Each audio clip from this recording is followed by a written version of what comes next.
All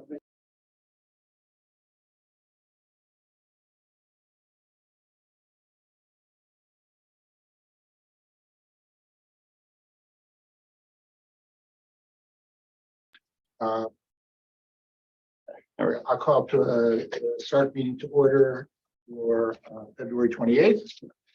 For those who are joining us tonight, SARC is a subcommittee of the Planning Commission that provides feedback on the architectural design and site layout of proposed development projects before they are presented at the Planning Commission. By way of introduction, my name is Alan Zisser. I'm the Vice Chair of the Planning Commission and lead SARC meeting. Tonight, we also joined by my fellow Commissioner, Matt Kankar.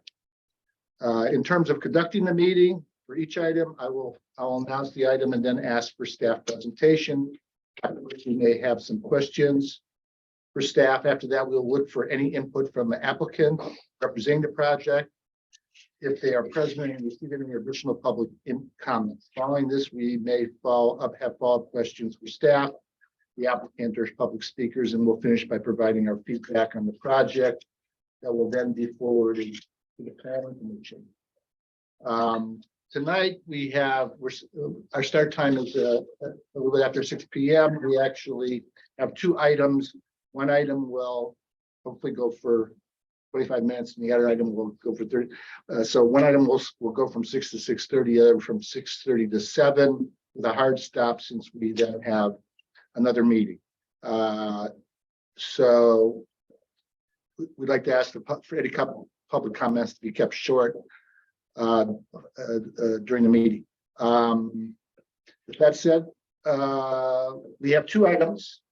PLN 2022 145 and PLN 219 1958, and we're going to start with 2019 58 911 South Quincy Lane.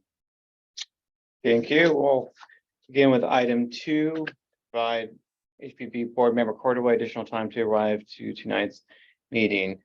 Let me share my screen here. Okay. All right, so this is a site architecture review permit for 911 South McQuincy Lane. This is an application for a site architecture review permit for an approximately 5,300 square foot industrial building located on McQuincy Lane in the city's M1 light industrial zoning district, as shown on the aerial map here. This is an approximately 11,600 square foot parcel that is bordered on industrial uses on all sides. Just by way of background, so this application was filed in 2019. It did take a little while to get here for a variety of reasons, one of which is that the Planning Commission did recommend and City Council adopted an ordinance in 2021 that actually changed the setback requirements for the M1 zoning district to allow buildings to be placed on a property line at the side property lines. This application was the one that triggered that proposal by staff.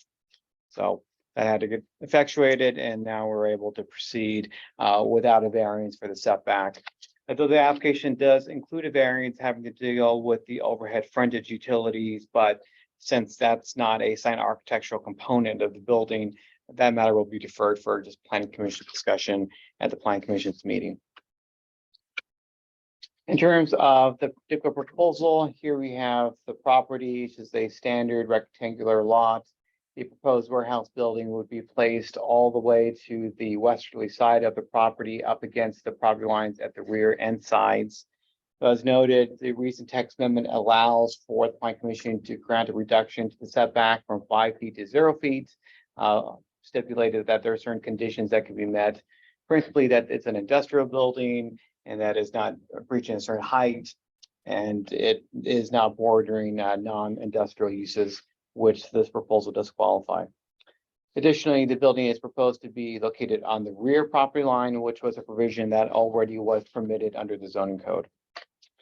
The site plan shows 13 parking stalls, a new refuse enclosure, and some landscaping fingers intermixed through the parking lot.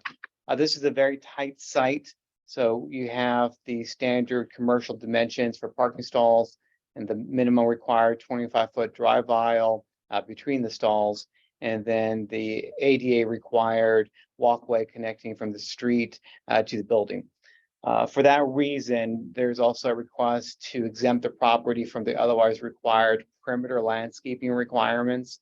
Normally, commercial projects require landscaping along the sides of the property, and that's simply not possible to do in this situation.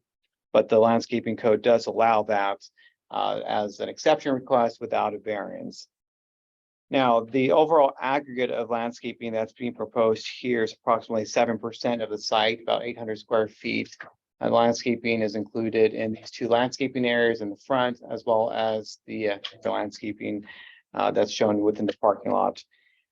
Now, because the property is no longer subject to a parking requirement because of AB 2097, in the staff memo, we are recommending that some of these parking stalls be removed so that a little additional landscaping can be introduced into the site. In terms of architectural design here, this is a very simple purpose-built industrial building. The initial version had exposed CMU bricks that was revised to show the CMU block just be plastered. It's consistent with the general plan. There's a balancing act in terms of design expectations, but given the industrial makeup of McGlinchey, staff does feel that this is an appropriate design consistent with the general plan as it's worded today. Now, one last item, the particular building is proposed at 4,600 square feet, 5,300 square feet, which would result in a FAR 0.46, which is a little bit above the 0.4 that the M1 zone district would normally allow for. The M1 zoning district, however, does allow the planning commission to grant an exception to the FAR, again, without a variance. And that's known in the staff report. The property next door was granted a 0.51 FAR in 2001 when the city council approved that building. So in consideration of the nominal amount of increase of square footage and the precedent set by the building immediately to the south, staff is also supportive of the increased FAR. And with that, I'll take any questions that you have. We do have applicant attendance as well as his architect online. Thank you. So from site point of view, did you say the site is over 10,000 square feet? It was 11 something. It's 11,600. And about 5,400, almost 5,350 is going to be building problem, which means also roof. Correct. So I believe this site would be subject to stormwater. It is. And then would they be using the landscape area for that, as far as you know? Correct. So these areas here are going to be for stormwater management. Okay. Okay, perfect. I just wanted to make sure that was there. Yeah. So, Yeah, and, Okay. well, and then from architectural point of view, I have no issue. yeah, okay, all right, yeah, I don't really have any issues either. There's that building in the middle that's there now, it's gonna be demolished, right? Correct. Okay, and so I'm just for my own curiosity edification, it's like it's a warehouse building. So there'll be trucks coming in, I would assume. Are they gonna be backing it all the way in to the warehouse? Is that how it's gonna work? Or are they going into the warehouse? Are there gonna be small trucks that can go in and turn around? Do we know? Brandon, you want to come to the table and answer? I think the best kind of answer is the practical use of most all the businesses on McGlinchey Lane. They're mostly all service businesses. A company's little delivery vehicle, pickup truck, and they're gonna pull in, park, unload, load back up and go out. This isn't a building that's going to be conducive to or needing big rigs coming in. Okay, So any and all freight along those lines should happen within the parking area. sounds good. So, Yeah, I was just thinking if it was big rigs, then it's like your Black and McGlinchey. yeah, All that kind of thing. Okay, is this for like is this for general warehousing correct. And or service related businesses. that multiple customers can use? Or is it just for one? This is a single tenant building, just given the size of it. Yeah, I mean, the setbacks, I understand. As far as the design, it's like, yeah, I drove down McGlinchey and there's nothing real pretty there. So this architecturally, it fits in fine, So that's all I have. I don't, I understand what you're trying to do here, and I don't have a problem with the additional floor area ratio, especially since you have 13 parking slots, which hopefully is going to be sufficient for It is. for the personnel. So we look like we're in good shape. One of the problems with that area is there's like parking on the street that, when you go up to off of McClincy, it's, there's not a lot of street parking, so it gets real messy at times. So it's good that you have stalls on your property. So that's good. That's all I have. Actually, I have one more. All right. I don't know, it came up. So we call it a one-story building, but there's within the building, there's a second floor, isn't there? Or No, there's no mezzanine. there's no mezzanine? Nothing? No. So I was looking at, let's see. I think it was It's a 22 feet high. 20 feet high. I was looking at a picture, sheet A3. It's the picture on top of A3 seems like it's page 11 of 37 in the staff report.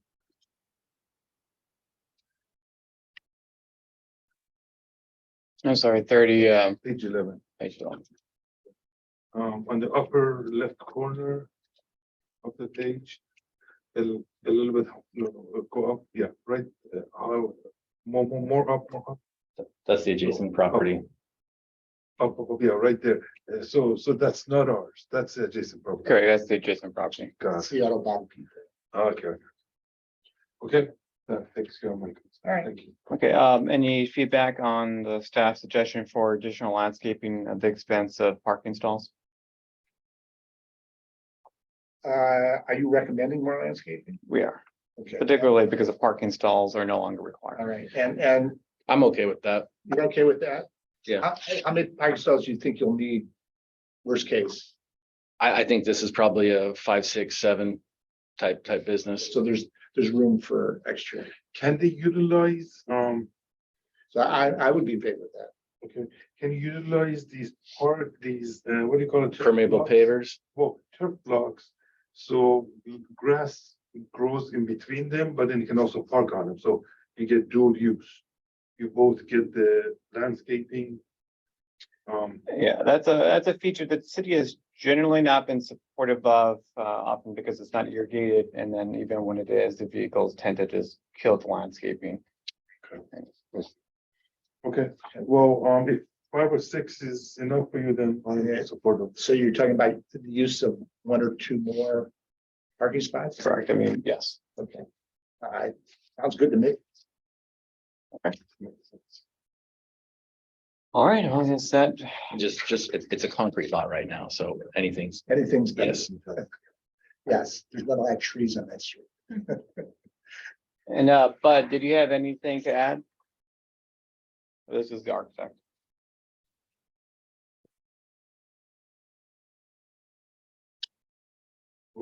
It's not writing. No, everything looks great, Daniel. Understood everything, so. All right, excellent. Can you call my cell phone when we're done, bud? Do you want me to, what'd you say, Brandon? Call my cell when we're done with this. Okay, will do. All right, well, that's excellent. So hold there, and let me see if I can hunt down board member Portaway. Also, So I want to talk to Brandon for a second. thanks. Thank you. Thank you all. Have a good evening. Thank you. Bye-bye. Take care. Who's right? Oh, It must be related to Dennis. what was The architect, he might be related to Dennis Kobza. He owns an architecture firm. Okay. Oh, maybe 50 years old. 50. But Want to mute until. Okay.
Take it away. Sure. Okay, so I'm just gonna turn this over to Marissa for the 415 East Camp Avenue. Okay. Thank you. So the item I have brought before you tonight is a Tier 1 Historic Resource Alteration Permit and a Site and Architectural Review Permit. And so this permit would allow the exterior facade alteration, which includes the repainting and the removal of 6 non-authentic awnings from the existing commercial building in downtown Campbell, known as the, it's on the Campbell Historic Resource Inventory, and it's known as the B.O. Curry Building. And so the project site, as I mentioned, is in downtown Campbell. It's governed by the Downtown Development Plan in addition to the C3 zoning district standards. It's on a lot about 5,800 square feet, and it's surrounded by other commercial uses. The history of the project is that it was originally constructed in 1913 by B.O. Curry, used as a pharmacy on the first floor for retail and an office on the second floor for his real estate business. Currently operates similarly with office on the second floor and a retail and restaurant on the first floor. And it was added to the Campbell's Historic Resource Inventory as a structure of merit in 1984. And this is a picture from earlier times as well that was included in that survey. And so, as I mentioned, the exterior modification includes the removal of 6 awnings on the south and east side. These are all the street facing sides. So we'd be removing these fabric awnings and then we wouldn't be replacing them. They would just be removed. And they would be repainting the siding as well. The 2 colors they've chosen are well coordinated with the Spanish colonial revival style. There's going to be a light neutral color for the stucco siding and a dark brown color for the wood trim elements.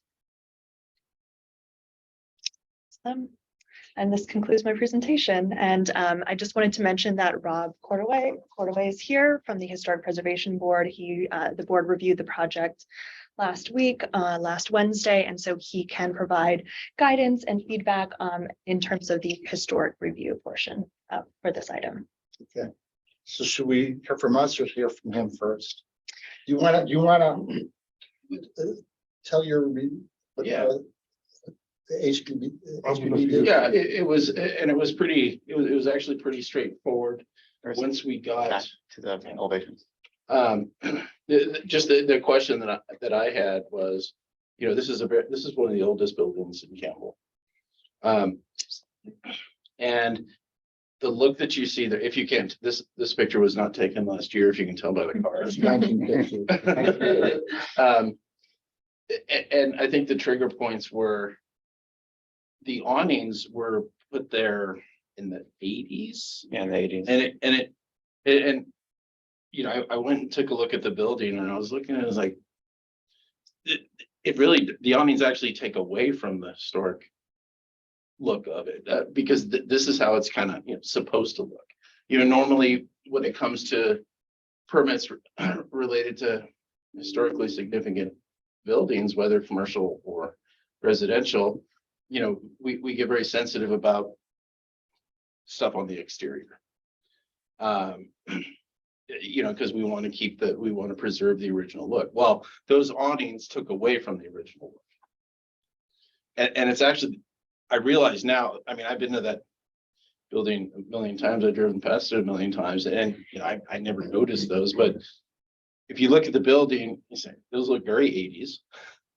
And then you sort of visualize them being taken away and it restores this.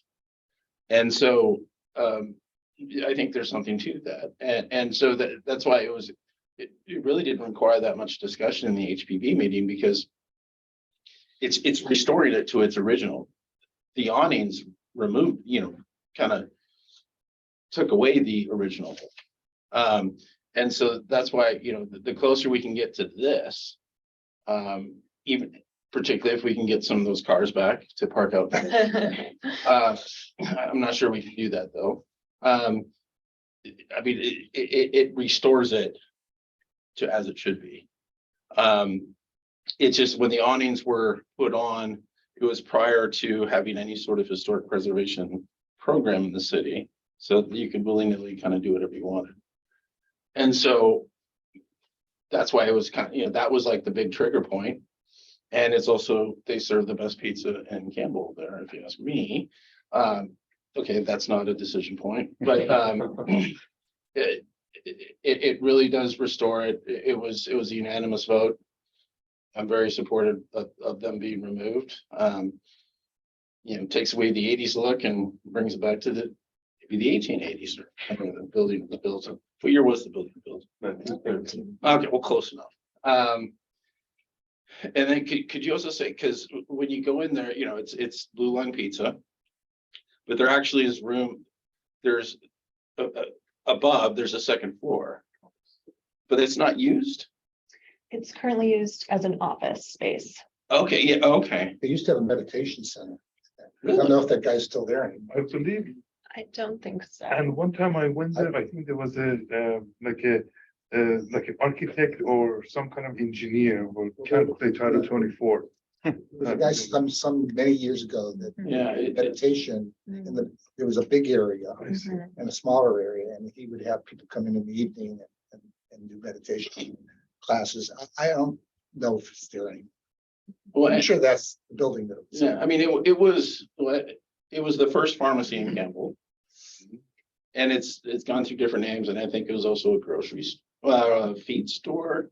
Maybe not, now I'm thinking it was a drugstore for a lot of time, and you know, it was a pretty I think it was a pretty straightforward vote. Did you guys discuss the paint? Because the paint, the look is different. The paint that they've chosen is not gonna look, it's a lighter, much lighter color. It's a light. And so it will have a different look than it does now. Well, and Whether that's good or bad, I don't know. It's all, you know, personal. and unfortunately, we only have a black and white picture of the original, so we can't tell exactly what color it was. Yeah, we have the paint samples that were dropped off. I believe that you had them attached We to have them, yeah. your agenda. Yeah, and is from right, okay, from a historic preservation perspective, paint color isn't one of the most controversial. It's not like the most, you know, stucco versus paint, that's another issue. And it doesn't really change the superstructure structurally. So, you know, you look at the proposed colors and, you know, that's where it becomes sort of a judgment call, and it's not offensive. I mean, if it was hot pink, you know, that'd be different, but yeah. So So what you're saying though, is that the Heritage Board, the Historical Board, did you have a discussion about the color of the paint? Did anybody think about that it was actually going to be a different color than it is now? It was mentioned, but it was sort of, that's just not considered, unless it's offensive, that's not considered, you know, significantly different. If it was hot pink, we'd probably have. Hot pink would be a problem. Be having this discussion about it. So, you know, Dove white is okay. So what does Dove white look like? Well, it's not that different than what it is now. It's just a refresh of the paint. Different tone of the. Just Actually, I would disagree with you. I don't think they matched up the paint. I think I'll have a question for the applicant if we have a chance to talk to the applicant, but I did look up White Dove, and White Dove is a much lighter color than what's there now, which is kind of a very light beigey kind of look. Mhm. It's not, it really needs a paint job, but it's not a white. And so you're going to have a white colonial. Mhm. Okay, so I'm just saying that there is going to be a difference in the color, and I was curious as to whether or not we get to have input on that or not, and whether or not. And again, it's a subjective thing. There's white, the kind of white they're talking about. I looked up buildings that are colonial style, and there are white ones that have the, you know, the colonial look. But it definitely, from what I can gather, or somebody tells me otherwise, it will not be matching the existing color. It will be a much lighter color. Well, in the existing color, part of the reason it is the color that it is aging. Yeah. Yeah. Right, and so. So we don't know. We don't know. And just in terms of color, I mean, since most of the historic resource inventory is residential buildings, by and large, the city does take a hands-off approach to color. That being said, with commercial buildings, the site architectural side, city does have complete control over colors. So certainly the SARC can advise on different colors. There's absolutely there's not a right answer to these questions. It is entirely subjective, Yes. but color is So certainly always I'm only concerned, I bring it up because it's a downtown Mhm. building that's also historical and has the best pizza. Yeah, but my opinion. But so because it's downtown, which has a special consideration and is historical as well, I personally think that we should take a little harder look just to make sure we're all comfortable with the color, especially if we have a say in that. If the planning commission, and my take on this would be to have a better rendering that shows the color, compared to what it looks like now and what it'll look like. White dove is a very specific, there's a number for it. I looked it up on my Photoshop and it will have a different look. So my only recommendation would be in bringing it to the planning commission is that we have a better understanding of what that building will look like in that color. Without the awnings, the awnings gone. It does not, by the way, it does not return it to the original look. There were fixed awnings on that old 1950 picture. There were fixed awnings there. See, you can see that they have those. So those went away at some point. And the roof line on the above, that's also. There's a roof line. That's also. So, and there's also the little balcony holes. Yeah. So those are all gone. Mhm. Okay, so we're not getting it back to where it was. So it's going to be a blanker wall, which I'm personally, I think that's what we have to live with because the awnings.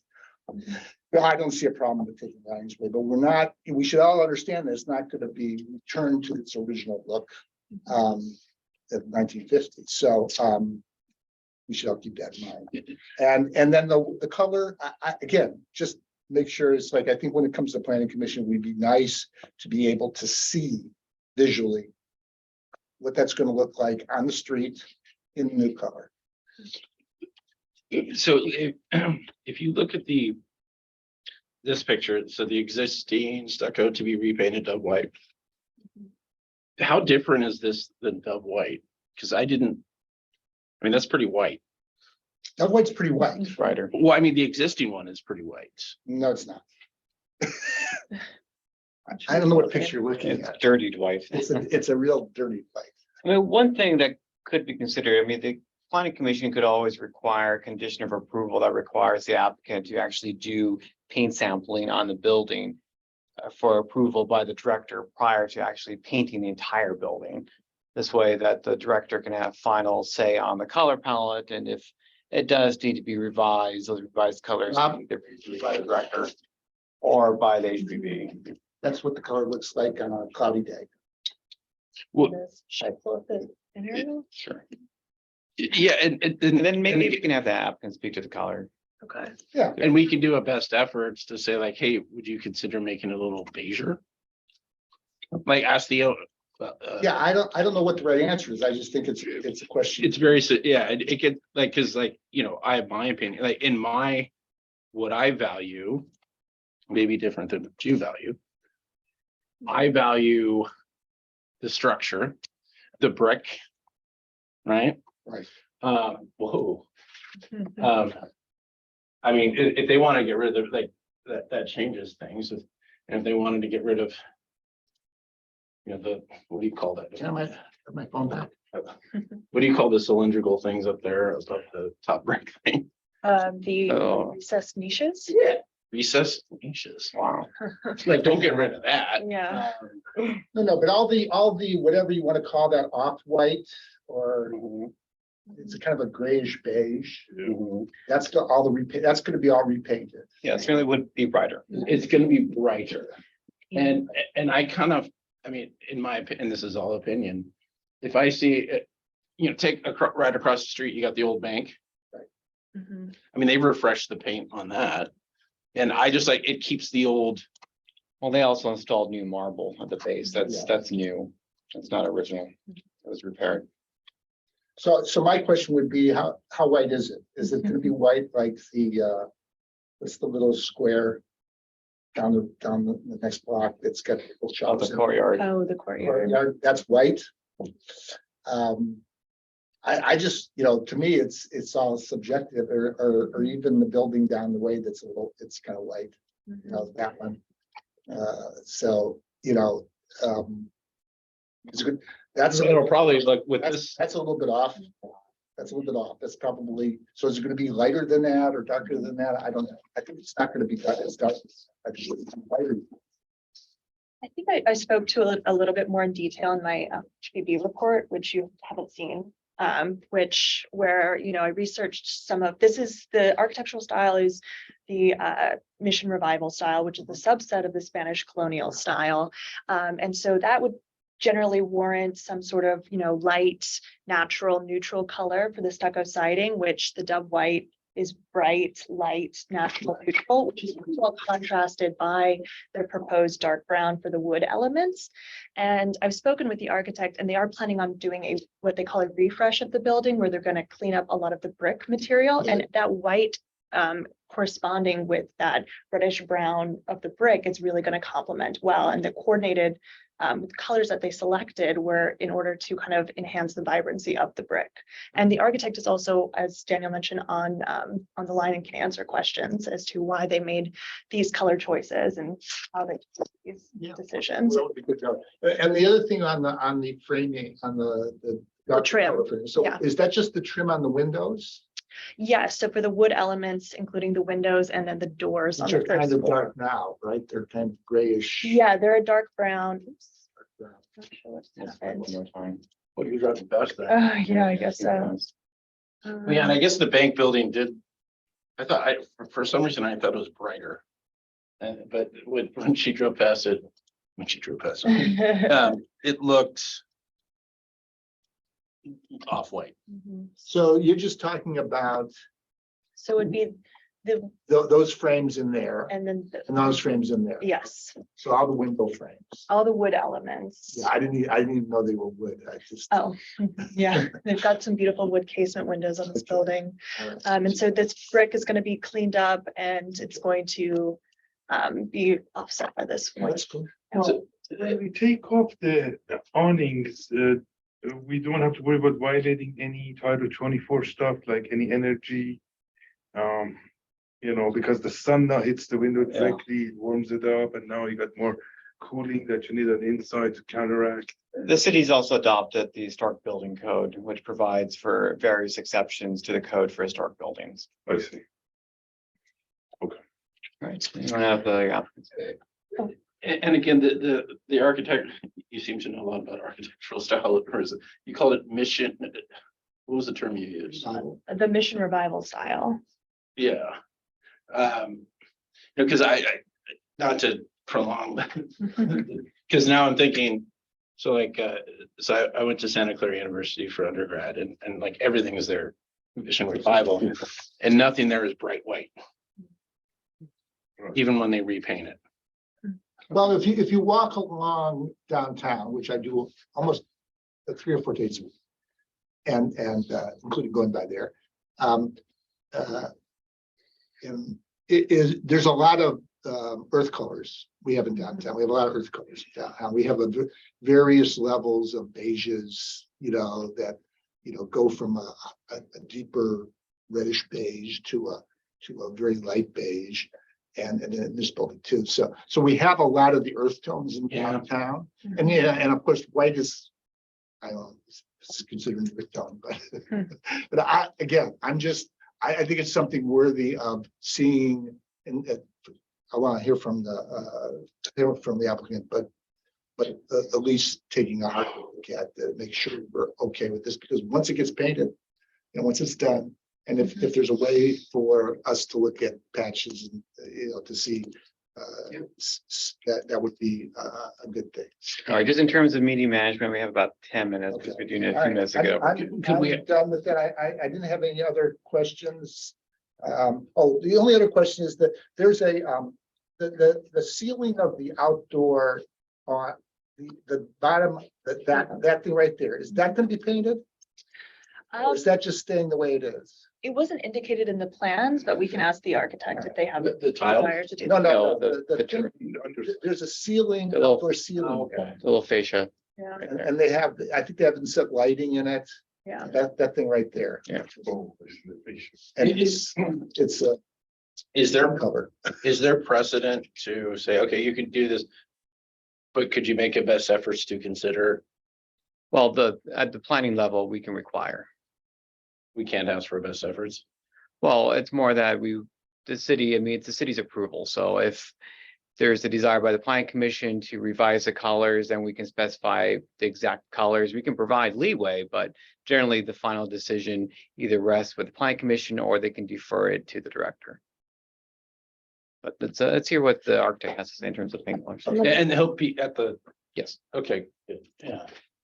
Yeah, I guess it's just a matter of perspective, being a structure person versus a color person versus both. So it's all subjective in. Mhm. Well, yeah. Hi, Gino.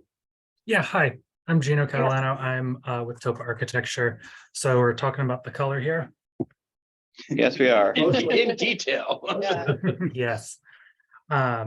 So yeah, we can definitely look at that color again if you guys are thinking it's too white, or if you prefer, we can definitely work with the client to get sort of some swatches painted on the stucco as it is, just to get a better look at that. I'm open to a number of options. So if ideally, I'd like to prefer to do the swatching first, just to see if that works. It's something that we've gone through with client multiple times and have gotten their approval on. But if we need something that is, more beigey brown, we can definitely look at that. So Gino, when's this coming in front of the planning commission?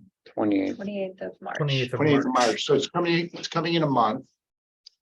And I won't speak for anybody else in the planning commission, but I'll be asking about the color, obviously.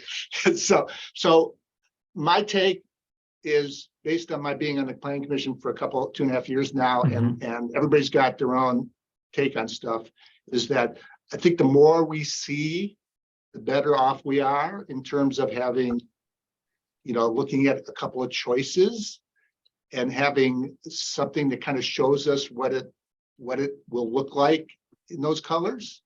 Because I think it becomes an easier decision for people to look at something that visually kind of says, oh yeah, that's too white, or I like the beige better, that kind of thing. So I don't know if you guys can do that, mock something up, or I can look into that. You can do all the swatching you want for that with the city, but I think the planning commission, if I were, again, as a planning commissioner, I would just say, show me stuff and then, I'll get a better idea of what I like.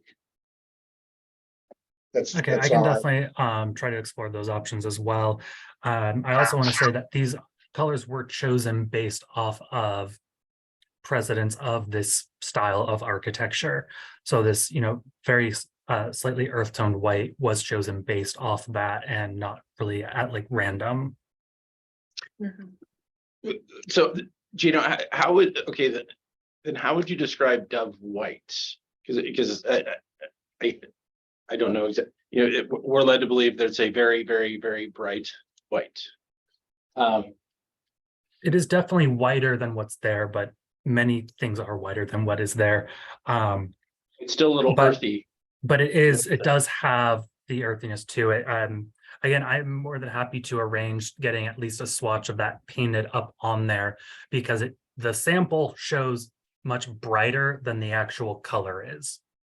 I think that's a good idea, because all the commissioners can view it before the meeting. Okay. Great. Just throw it on the side of the building or Backside, Excellent. alley side. just do some graffiti. There we go. Yes. I did not say that. Yeah, That'd be great. I think that'd be great. Yeah. yeah. Yeah, because maybe it'll come out darker. Are they than gonna have pizza samples? Yeah. And Yeah. All right, yeah, so I it would will just be helpful to coordinate see. to get that done, just so we can get a better look at that. No, I'll discuss with you offline, Gino, about that. Perfect. Okay, All right. thank you. Okay, thank you. Was that everything? I think so. All right. All right, Excellent. Thank you very much, everybody. Thanks, Gina. All right. Did you say you pulled up a sample on your iPad there, of what Dove White looks like? No, I pulled it up on my phone. You can actually, I have Photoshop elements at home and I actually, maybe it's not fair. I mean, I actually